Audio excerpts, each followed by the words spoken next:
네, 안녕하세요. 신학생 안철민입니다. 이번 시간에는 지난 시간 하나님을 아는 지식 2장에 이어서 제3장 일반 계시 부분을 보도록 하겠습니다. 헤르만 바빙크 박사님의 하나님의 큰일, 개역 교의학 개요라는 책이고요. 제가 알기로 이거는 헤르만 바빙크 박사님께서 평신도들을 위해서 쓰신 책으로 알고 있습니다. 어, 제가 이제 읽으면서 다 읽기만 하는 것도 아니고 설명을 종종 하기도 할 건데 부족하지만 신학생들 중에서도 혹시 이 부분을 어려워하시는 분들이 있으면 도움이 되었으면 좋겠습니다. 네, 그럼 보도록 하겠습니다. 제3장 일반 계시. 만일 사람이 하나님을 아는 지식을 가질 수 있다는 것이 참이라면 이 사실은 하나님 편에서 자기 자신을 모종의 방식으로 사람에게 알게 하기를 자의로 선택하셨다는 것을 전제하는 것이라 할 것이다. 하나님을 아는 지식을 우리 자신에게, 즉 우리 자신의 발견, 탐구, 혹은 사색의 덕분으로 돌릴 수는 없다. 값없고 강요되지 않은 호의적인 행동으로 그 지식이 우리에게 주어지지 않았다면 우리가 우리 자신의 노력을 기울여서 그 지식을 얻을 수 있는 가능성이 전혀 없었을 것이다. 그러나 창조된 사물에 대한 지식의 경우는 상황이 약간 다르다. 물론 그런 지식을 얻는 일에 있어서는 우리가 전적으로 하나님께 의존하는 것이지만 그럼에도 불구하고 하나님께서는 창조 시에 사람에게 온 땅을 정복하고 다스릴 사명을 주셨고 또한 그 사명을 이룰 수 있도록 능력을 부여하셨고 그 일에 대한 관심도 주신 것이다. 사람이 자연 위에 서 있어서 자연 현상을 측정하고 연구할 수 있으며 일정한 범위 내에서는 인공적으로 사물을 만들어낼 수도 있다. 말하자면 사람은 자연으로 하여금 어쩔 수 없이 자신을 드러내게 하여 그 비밀들을 발견할 수가 있다는 말이다. 그러나 이러한 능력은 갖가지 면에서 또한 갖가지 방식으로 제한을 받는다. 과학이 현상들 속으로 깊이 파고들어 사물의 본질에 접근할수록 미스테리가 더욱 늘어나며 알 수 없는 것들이 사방을 둘러싸는 것을 알게 되는 것이다. 인간 지식의 한계를 깊이 수긍하는 나머지 우리는 모르겠다라고 하거나 때로는 절대로 모를 것이다 라고 하고 싶은 느낌을 갖는 사람이 하나둘이 아닌 것이다. 네, 여기서 그 제목이 일반 계시인 부분을 조금 이제 집중하시면 좋을 것 같고요. 여기서도 이제 말하지만 저희 인간들에게 온전한 지식의 진리의 능력이 인간에게 있는가 아니면 하나님께서 드러내 주시는가 이 부분에 대해서 굉장히 큰 차이점을 한번 생각해 볼 수 있고요. 또한 과학적으로 이제 탐구해 볼수록 미스테리가 늘어난다. 이런 걸 한번 생각해 보면 좋을 것 같아요. 옛날에 물건이 떨어지면 본성이 물건 자체가 그런다. 무거운 애는 더 빨리 떨어지려고 생각을 했다. 라고 한번 해볼게요. 그럼 그 당시에는 그게 타당한 설명처럼 들릴 때가 있었어요. 근데 나중에 실험을 해보는 거죠. 뭐 머릿속으로 실험을 사고로 실험을 했든 뭐로 실험을 했든 근데 그렇지 않은 거예요. 그럼 그게 왜 그럴까? 또 한 번 더 탐구를 해보고 뭐 중력 얘기도 하고 또 이제 뭐 그런가 보다. 근데 그게 왜 그런 게 또 발생을 하는가? 뭐 궁극적으로 파고들었더니 결국에는 알 수 있는 게 더 이제 궁금증이 이제 그렇게 할수록 물론 굉장히 많은 지식의 발전과 엄청나게 그 훌륭한 그런 혜택을 보기도 됐지만 미스테리가 계속해서 늘어나는 부분들이 있다. 이런 부분들에 대해서도 한번 생각해 보면 좋을 것 같습니다. 무생물에 대한 연구에서부터 이미 그러한 인간 지식의 한계가 드러난다면 생명이 있고 살아있는 이성적인 존재들에 대한 연구에서는 그 점이 더욱더 두드러질 수밖에 없다. 이 분야에서는 우리가 인위적으로 어떻게 해볼 수 없는 실체들을 접촉하기 때문이다. 그 실체들이 자기들 나름대로 객관성을 지니고 우리 앞에 서 있으므로 우리가 우리 자신에게서 발견하는 바와 일치하는 한도 내에서만 그것들을 알 수가 있는 것이다. 생명, 의식, 느낌, 지각, 이해, 이성, 욕망, 의지 같은 것들은 분해했다가 다시 조립할 수 있는 성질의 것들이 아니다. 자꾸 이제 너무 많이 말을 하는 부분도 있을 것도 같은데 그래도 그럼에도 불구하고 죄송합니다. 제가 꼭 말씀을 드리는데 이 감각질이라고 있어요. 퀄리어라 그러는데 그리고 표상이라고 하는 것도 있거든요. 저희 이제 신학을 하시는 분들은, 관심 있으신 분들은 이런 부분들을 한번 꼭 찾아보셔야 돼요.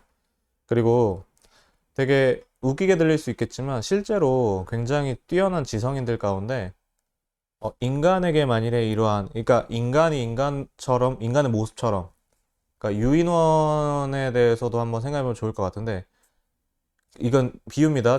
제가 말하는 거는 이제 그 동물들을 함부로 하자 이런 얘기는 아니에요. 어, 그 뇌의식과 관련된 굉장히 논쟁 같은 것들을 한번 저희가 살펴보면, 인간은 인간의 모습을 하고 있고 인간처럼 행동을 하고, 예를 들어 인공지능 얘기하는 게 더 편하겠네요. 사람이 할 수 있는 일들을 뭐 판단해서 하는 것 같은 모든 일들을 다 해요. 그런데 만일에 그 안에 의식이 없다면,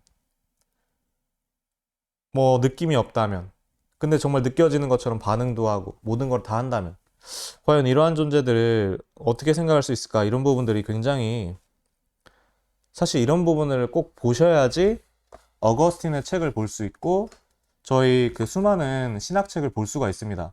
그래서 꼭 한번 그런 부분 같이 보시길 강력하게 추천드립니다. 이것들은 본질상 기계적인 것이 아니고 유기적인 것들이다. 그러므로 그것들이 자기들을 제시하는 대로 취할 수밖에는 없으며, 또한 그 불가사의한 본질 그대로 그것들을 존중할 수밖에는 없다. 생명을 분해한다는 것은 곧 생명을 죽이는 것이 되고 마는 것이다. 이러한 사실은 사람 자신의 본질 문제에서 가장 현격하게 드러난다. 물론 사람이 육체적인 존재이고 따라서 그런 면에서 우리의 지각을 피할 수 없다는 것이 사실이지만, 우리가 지각하는 것은 사람의 겉으로 드러난 면일 뿐이고, 그 겉으로 드러나 있는 면 뒤에서 그 겉모양으로는 제대로 표현되지 않는 불가사의한 생명이 번뜩이고 있는 것이다. 물론 제한된 범위 내에서는 다른 사람에게서 자기의 본성의 내적인 면을 끄집어낼 수 있는 능력이 사람에게 있다.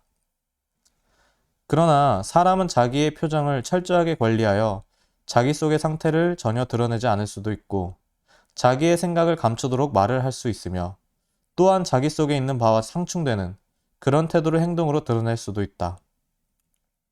그리고 그런 온갖 교묘한 속임수를 경멸하는 정직한 사람을 대하더라도 그를 알기 위해서는 어쩔 수 없이 그 사람이 자기 편에서 선택하여 드러내는 것에 주로 의존할 수밖에는 없는 것이다. 사실 때로는 그 사람이 무의식 중에 자기를 드러내기도 하며 자기 자신을 완전하게 통제할 수가 없기 때문에 본의 아니게 자기 자신의 모습을 드러내는 경우도 많다. 여하튼 우리가 그 사람의 본 모습을 다소나마 알기 위해서는 언제나 그 사람 편에서 자기의 삶으로, 자기의 말과 행실로, 의도적으로든 아니든 간에 자기의 모습을 바깥으로 드러내어 그 인격의 미스테리를 표현해야만 하는 것이다. 사람이 타의에 의해서나 의식적으로 혹은 의도적으로 자기 자신을 우리에게 나타내어야만 비로소 그 사람에 대한 지식이 가능해지는 것이다. 이런 점들을 생각해보면 인간이 하나님을 아는 지식을 가졌다고 말할 수 있는 조건이 어떤 것인지 올바로 깨닫게 된다. 하나님은 절대적으로 독립적인 분이시며 완전한 주권을 지니고 계신 분이시다.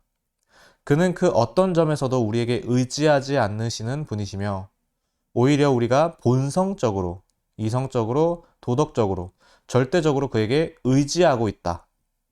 그러므로 우리는 하나님을 통제할 수 있는 능력이 전혀 없는 것이다. 우리로서는 그를 우리의 연구와 사색의 대상으로 삼을 방법이 없는 것이다. 그가 친히 자신을 알려주시지 않는 한 우리로서는 그를 찾을 수가 없다. 그가 자기 자신을 주시지 않는 한 우리는 그를 받을 수가 없는 것이다. 더욱이 하나님은 눈에 보이지 않는다. 그는 가까이 가지 못할 빛에 거하심으로 그를 본 사람도, 그를 볼 수 있는 사람도 아무도 없다. 그가 자기 자신을 감추시거나 숨기시면 한마디로 우리는 우리의 육체적인 혹은 영적인 지각의 경계 내로 그를 불러올 수가 없다. 그리고 지각이 전혀 없으면 지식도 물론 불가능한 것이다. 굉장히 이런 걸 보면 경험론적인 느낌의 얘긴 거를 좀 생각을 해볼 수가 있어요.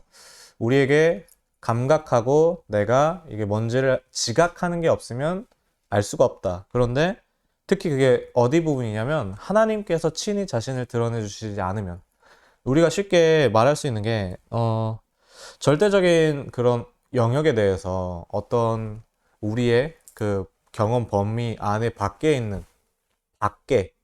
밖에 있는 존재에 대해서는 우리가 말할 수 있는 영역이 아니다라고 생각을 보통을 해요. 이제 그런 부분에 있어서 데카르트의 이원론이라든지 뭐 칸트의 범주라든지 이런 부분들을 살펴보면 굉장히 도움이 되는데, 그러니까 이제 어떻게 보면 비트겐슈타인 같은 분도 뭐 말할 수 없는 데에 대해서는 입을 다물어야 된다 뭐 이런 말을 했다고 유명하시잖아요. 그런 부분들을 보면 제가 이제 뭐 정확하게 그분이 그런 뜻으로 했다 이런 거는 아니지만 모르겠지만 우리가 하나님에 대해서 이렇게 말을 할 수 있고 절대 진리를 얘기할 수 있는 거는 그분이 스스로 드러내 주셨기 때문에, 드러내신 만큼, 알려주신 만큼 알 수 있다. 이런 부분에 있어서 그 생각을 해보면 좋을 것 같습니다. 그게 없으면 이제 우리는 그 이 범위 바깥에 있는 신이 존재한다고 그냥 믿고 이 안에서 따로 이렇게 행동을 하고 뭐 아마 이런 식으로도 차이가 나올 것 같아요. 그 다음에 뭐 그 접촉점, 뭐 게시태, 뭐 그런 것도 막 나오고 하고 여러 가지 것들이 있는데, 굉장히 이 부분에 있어서 저희 개혁 신학을 공부하시는 분들의 특징적인 차이점을 한번 볼 수 있다라는 걸 말씀드립니다. 알려주시는 만큼 알 수 있다. 네. 지각이 없으면 지식이 불가능하다. 마지막으로 더 말할 필요도 없는 사실이지만 하나님은 전능하신 분이시다. 그는 그의 피조물들 뿐 아니라 자기 자신까지도 완전히 통제하고 계신다.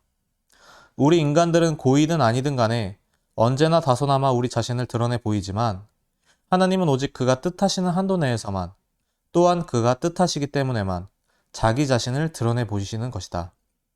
말하자면 하나님이 그의 의식과 자유의 영역 바깥에서 타의에 의해서 자기 자신을 드러내 보이는 일 따위는 있을 수가 없다. 다시 말하자면 하나님이 그의 의식과 자유의 영역 바깥에서 타의에 의해서 자기 자신을 드러내 보이는 일 따위는 있을 수가 없다. 하나님은 자기 자신을 완전하게 통제하시며 따라서 그의 선하신 뜻의 범위 내에서만 자기 자신을 계시하시는 것이다.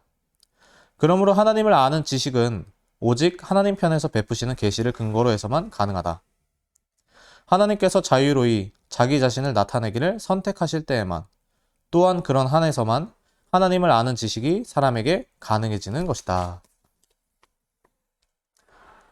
이렇게 하나님이 자기를 나타내시는 것을 보통 계시라는 용어를 사용하여 지칭한다. 네, 여기서 다시 한번 말씀드리겠습니다. 계시는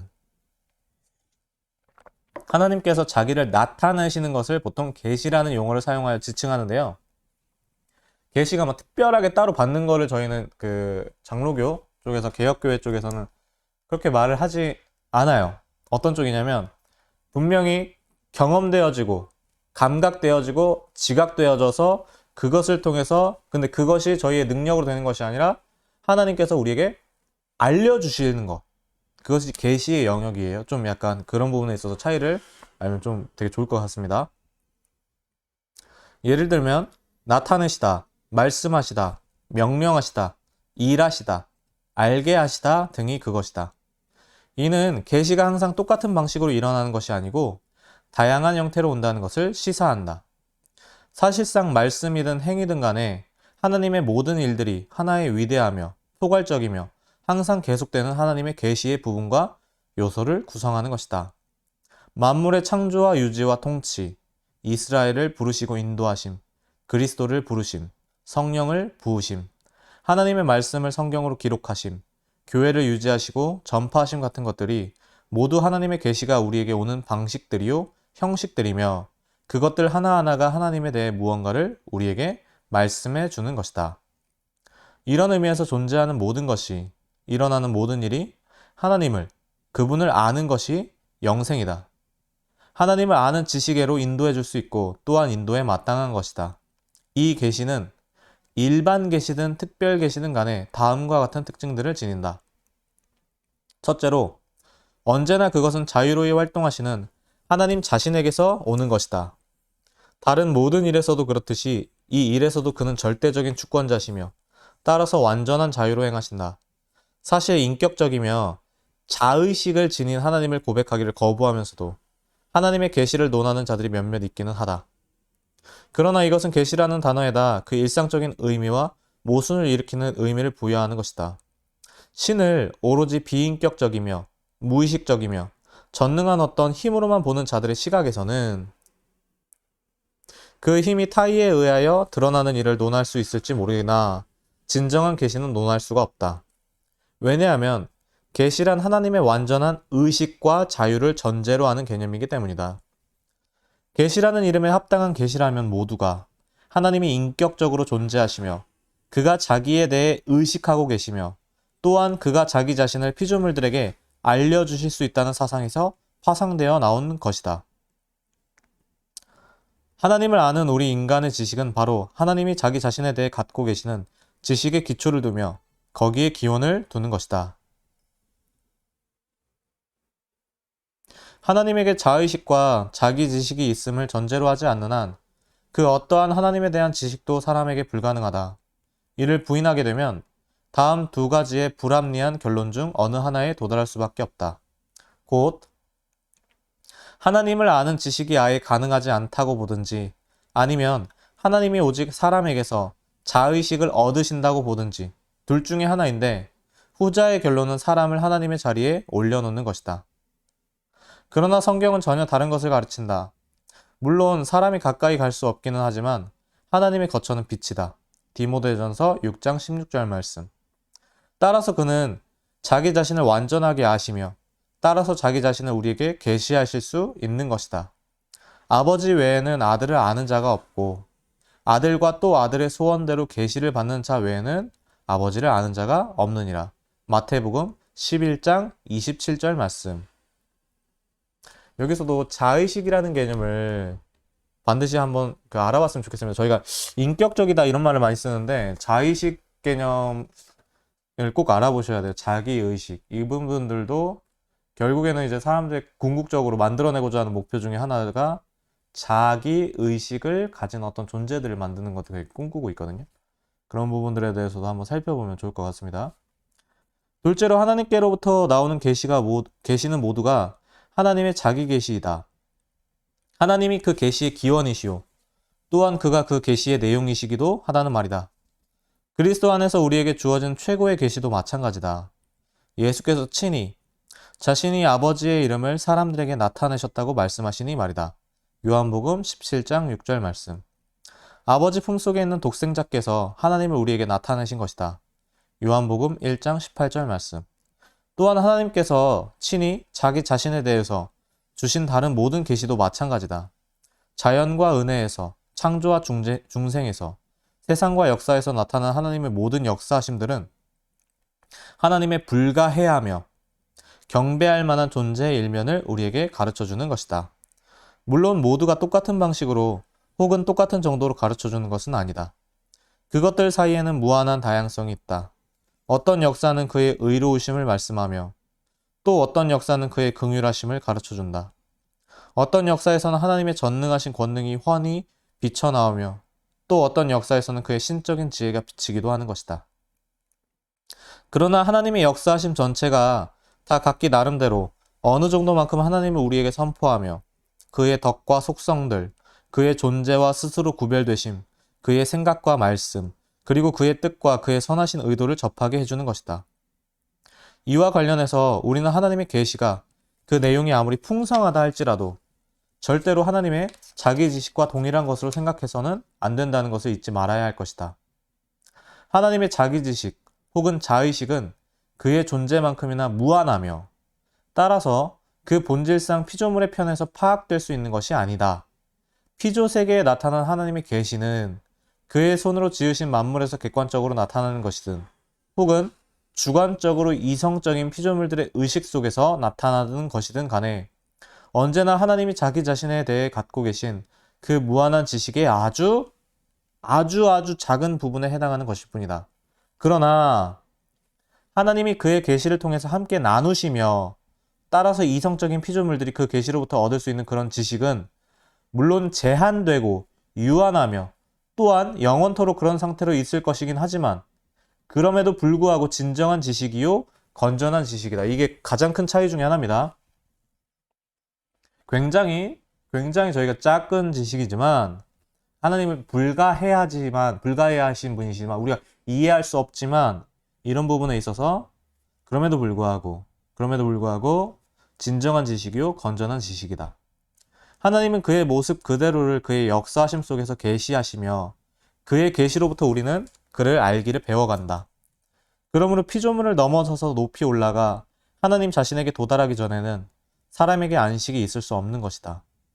계시를 공부함에 있어서 우리의 관심사는 하나님을 아는 것에 있을 수밖에 없다. 계시의 목적은 특정한 소리를 가르치고 특정한 말을 하는 데 있는 것이 아니다. 그 주된 목적은 피조물들을 통과하여 우리를 창조주에게로 인도하는 것이요. 그리하여 아버지의 품속에서 안식하도록 하는 데 있는 것이다. 셋째로, 하나님께로부터 나오며 하나님을 그 내용으로 하는 계시는 또한 하나님을 그 목적으로 둔다. 이 계시는 하나님에 관한 것이요. 하나님을 통한 것이요. 또한 하나님을 위한 것이기도 하다. 하나님이 자기 자신을 위하여 만물을 지으셨으니 말이다. 로마서 11장 36절 말씀, 잠언 16절 4절 말씀. 하나님께서 그의 계시를 통하여 함께 나누시는 바 그를 아는 지식이 하나님의 자기 지식과 본질적으로 다른 것이기는 하지만 그럼에도 불구하고 그 지식은 너무도 풍성하고 광범위하고 깊어서 이성적인 피조물로서도 그 의식으로 그 전체를 다 가늠할 수가 없다.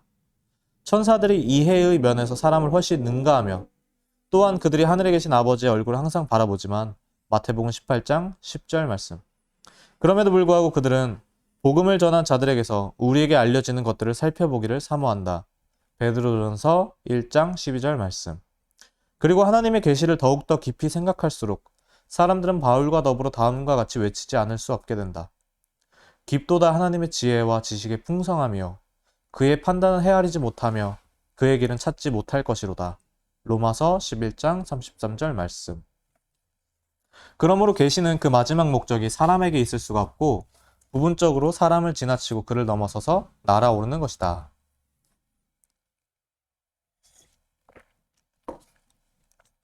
사람이 계시에서 중요한 위치를 차지한다는 것은 물론 사실이다. 계시가 인류에게 주어지는 것은 그들이 주를 찾도록 하며 그리하여 혹 그를 더듬어 찾아 발견하게 하기 위함이다. 사도행전 17장 27절 말씀. 그리고 사람들로 하여금 믿고 영생을 얻도록 하기 위해서 복음을 모든 사람들에게 전파하는 것이다. 마가복음 16장 15절부터 16절 말씀, 요한복음 3장 16절 말씀. 그러나 이것이 계시의 최종적이며 가장 높은 목적일 수는 없다. 하나님은 사람 속에 머물러 계실 수가 없으시니 말이다. 오히려 사람으로 하여금 하나님을 알고 섬기게 하는 것은 그가 모든 피조물들에 앞장서서 하나님의 모든 역사하심에 대하여 그에게 합당한 영광을 돌리게 하기 위함인 것이다. 사람을 통하여 지나가든 혹은 그와 더불어 있든 그의 계시 속에서 하나님은 친히 찬송을 준비하고 계시며 그 자신의 이름을 영화롭게 하시며 또한 그의 피조세계 속에서 그 자신이 보이시는 앞에서 자신의 탁월한 모습과 완전하신 모습을 펼치고 계시는 것이다. 계시가 하나님에 관한 것이요 하나님을 통한 것이므로 그 목적과 목표 또한 그를 영화롭게 하는 데 있는 것이다. 이처럼 하나님에 관한 것이요 그를 통한 것인 이 계시 전체는 그 중심점과 동시에 그 정점을 그리스도께 두고 있다. 하나님의 최고의 계시는 번쩍이는 궁창도, 막강한 자연도, 이 땅의 어느 왕이나 천재도, 혹은 철학자나 예술가도 아니요 바로 사람의 아들이시다. 그리스도는 태초에 하나님과 함께 계셨고 또한 스스로 하나님이셨던 말씀이 육체가 되신 분이시오. 아버지의 독생자시오. 하나님의 형상이시며 그의 영광의 광채시오. 그 본체의 형상이시며 그를 본 자는 아버지도 본 것이다. 요한복음 14장 9절 말씀. 그리스도인은 이러한 믿음으로 선다. 그는 하나님께서 보내신 예수 그리스도 안에서 하나님을 알기를 배워왔다. 어두운 데에 빛이라 말씀하셨던 그 하나님께서 예수 그리스도의 얼굴에 있는 하나님의 영광을 아는 빛을 우리 마음에 비추신 것이다. 고린도후서 4장 6절 말씀. 그러나 이러한 높은 시야를 갖고서 그리스도인은 앞으로, 뒤로, 사방으로 주위를 바라본다.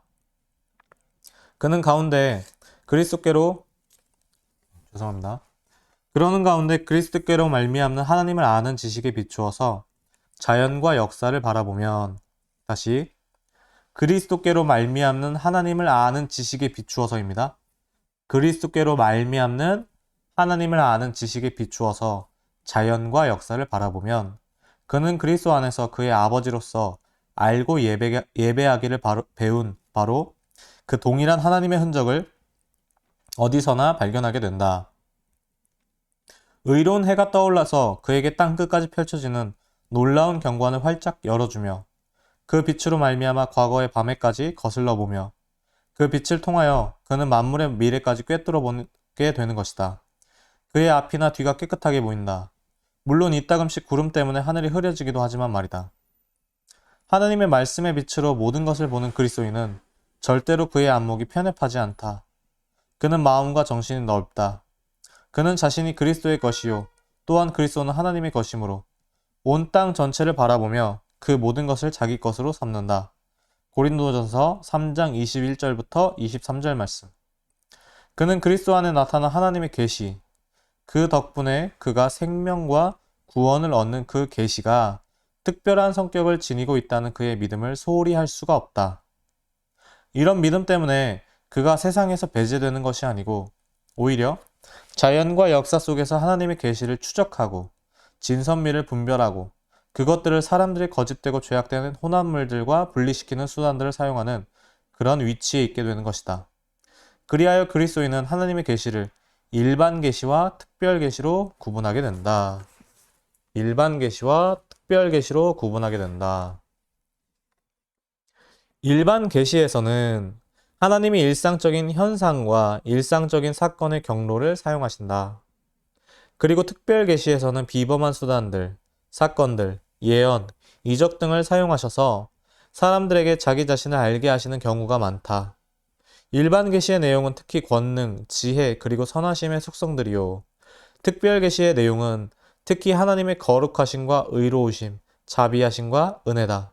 전자는 일반 계시는 모든 사람들을 향한 것으로 일반 은혜를 수단으로 하여 죄의 분출을 억제하는 역할을 하며 후자는 특별 계시는 복음 아래에서 사는 모든 이들에게 오는 것으로서 특별 은혜를 수단으로 하여 죄사함과 새로운 삶을 그 영광으로 두는 것이다.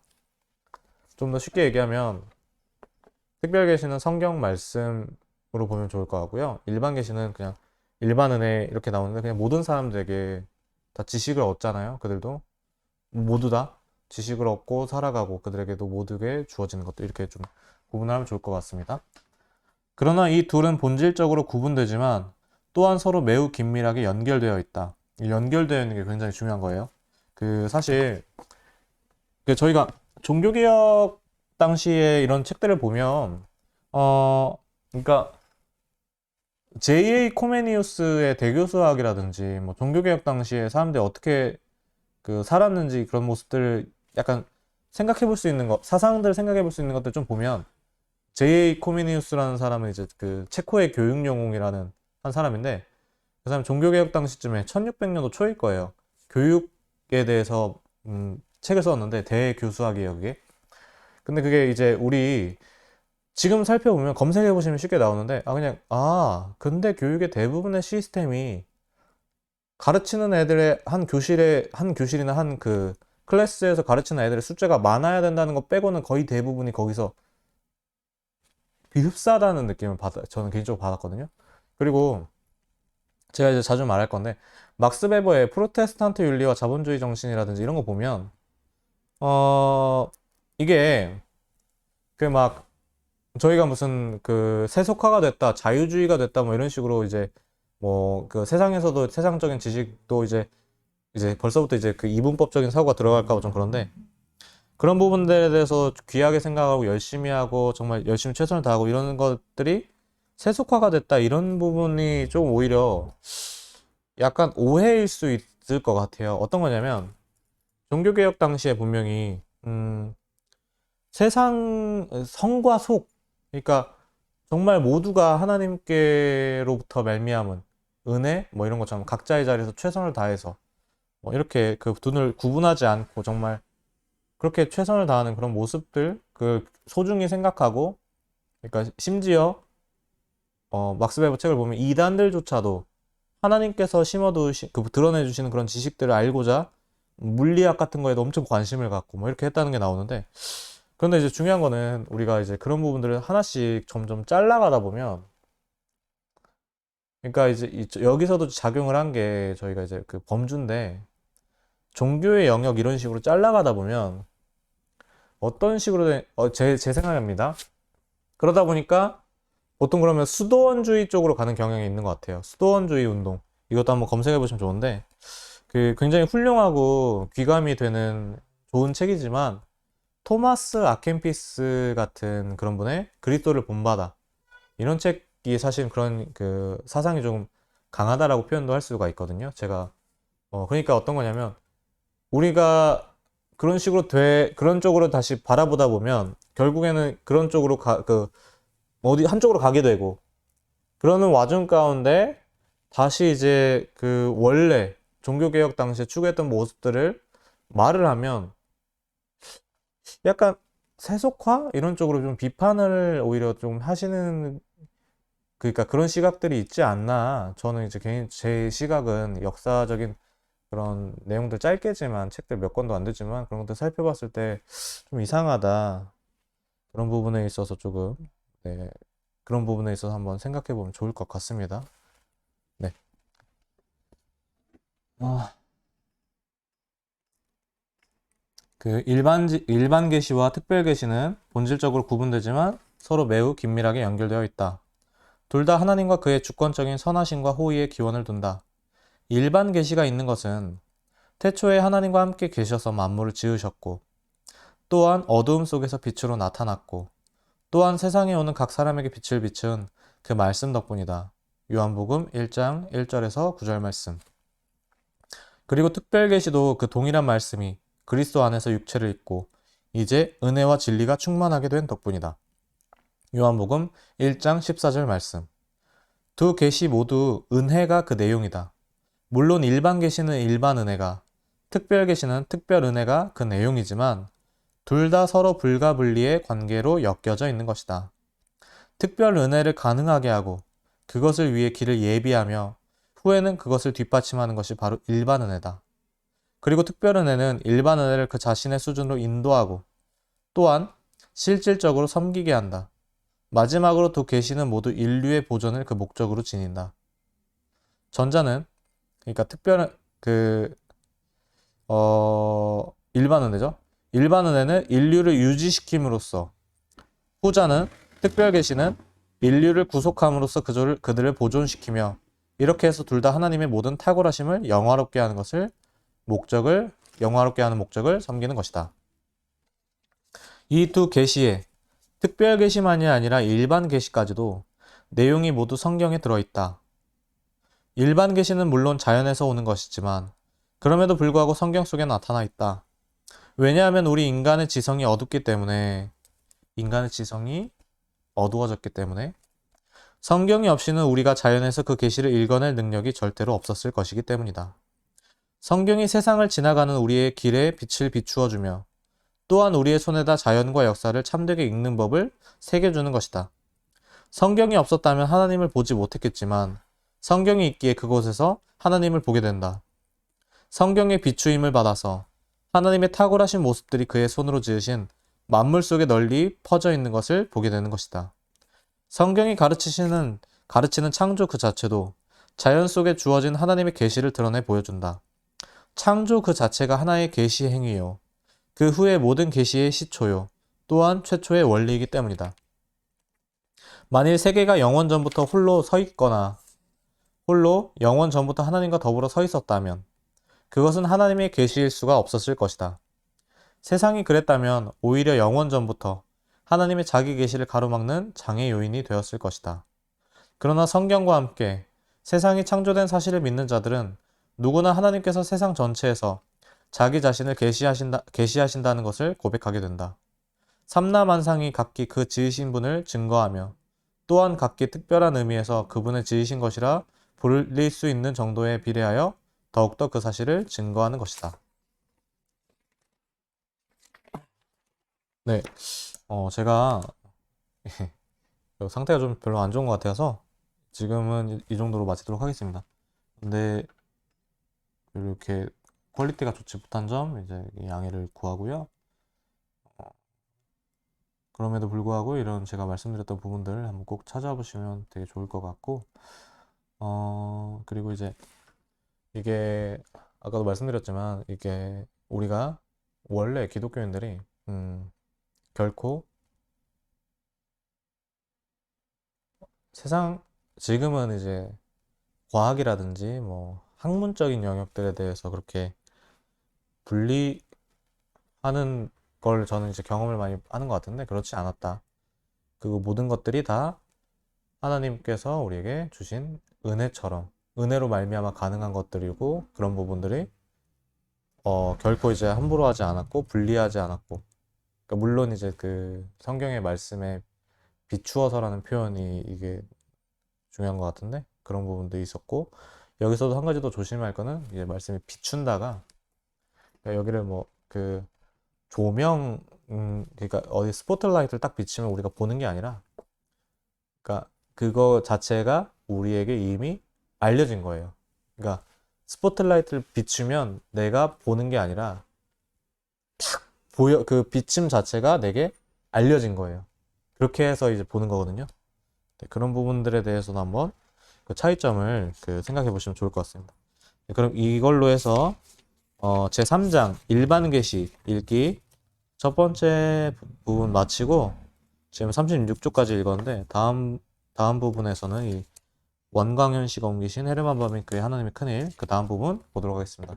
네, 부족한 영상이지만 감사합니다.